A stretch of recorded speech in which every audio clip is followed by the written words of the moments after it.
I would encourage all dealers, like, your vendor partners need to be part of the team. And you need to be fair about that too, in the sense you own some of the burden too.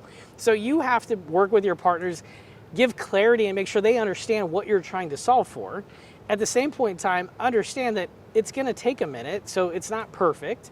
And you've got to work together through the good, the bad, and the indifferent. Don't just quit on them. Welcome to the Strategy with Jason podcast.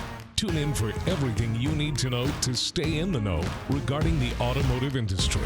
Here's your host, Jason Harris. How do I prioritize, all right, kind of, I guess, my tech solution, right? Because I think about this a lot, and, I was talking about someone actually last night when we were all out there having some fun, right? Is, I call it the tech stew. Yep. And it's like, it's a sprinkle of this, a dash of that, and, a little bit, and it's all got to eventually taste good, but I guess more so it's not only got to taste good for me, it's got to taste good for my customer. Correct. And I think that I'm finding right now when I'm talking to a lot of these new companies that I don't know if necessarily the way that they're approaching data is putting the customer in the center rather than more the dealership's, I guess, idea of what should be in the center. Correct. Well, and so that's twofold. The dealer has a voice in this, right? So dealers, you're the driver, you're the voice of the customer. So if you're not being honest with the voice of the customer, then the experience is probably going to suck. So I think it's important that we do have the voice of the customer, and yet I'm not taking it. The dealer has to have a voice too. So there's this fundamental understanding. So dealers really have to go into things and go, what am I trying to solve? What's the critical point of what I'm trying to solve? From there, you start layering in the people, the process, and the technology to support the strategy.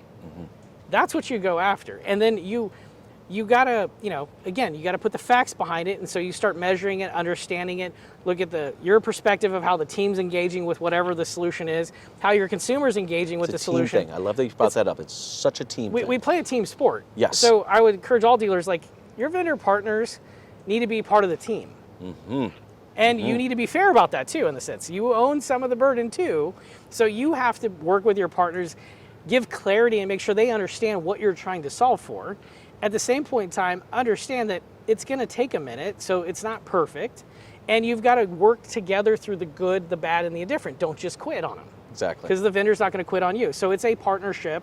And I think when you get into that journey and you get everybody to the table, everybody starts to win. Thanks for tuning in to the Strategy with Jason podcast with your host, Jason Harris. Don't want to miss new content? Be sure to check out the full podcast library at strategywithjason.com to stay in the know. Remember to like, comment, and subscribe. Happy podcasting.